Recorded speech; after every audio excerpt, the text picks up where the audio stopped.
All right, we're taking our Beachbody Countdown series to a whole new level this morning. Today, we're going upstairs. We're talking about your mind. That's right. Sometimes your mind can keep you from getting an effective workout. Put simply, if we want our bodies to be fit, our minds have to be as well. I mean, how many times does your mind say, nah, don't worry about it today?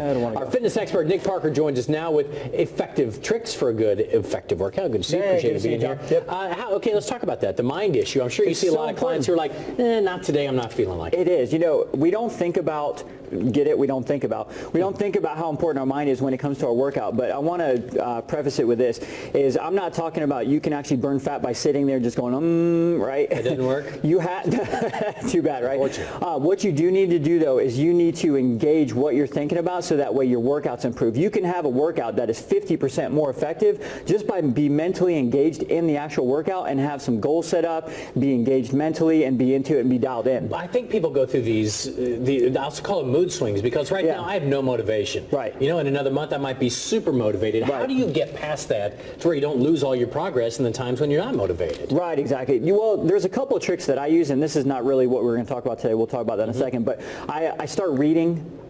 Images, pictures really help. If you have a goal in mind that you want to look like, images really help. But reading really helps, because then it starts what? It starts engaging your mind. Right. So then you start getting mentally wrapping your head around it, and then you start getting intrigued and like, oh, you know what? I should try that. I'm going to challenge myself to do that. So even videos work. Watch videos. Those help. We have the 5 tips here to improving your mental balance. First of all, understand your motivation. How so? Right, exactly. Well, we get, just like you said, demotivated really quickly, right? It's not hard. Yeah. So what you want to do is understand why you're doing it in the first place. You know, if you want to run, why do you want to run? If you want to, lose some body fat or build some muscle, why do you want to do that? What's the motivation behind it? And that helps trigger a lot of endorphins and feelings of well-being and thinking, okay, this is the outcome that I'm looking for, so here's what I need to do to get there, so to re-engage your motivation. Okay, next up, set realistic, achievable goals. I think a lot of people think the picture you're talking about. Right. I want 3% body fat and rippled muscles. Yeah, exactly. It's not going to happen next week. It's not going to happen next week. You need to set long-term goals, of course, but you need to set short-term goals, and I've talked about this before, set micro goals. I'm talking weekly, daily basis. So what I mean by that is have a goal of going into the gym that day and say, okay, today I'm going to do 1 more rep, or I'm going to do 5 more pounds, or 1 extra lap. Have a micro goal. That way you have something to work towards. It'll challenge you, and mentally it's a lot more engaging. All right, create a new habit. What do you mean? Yeah, creating a new habit.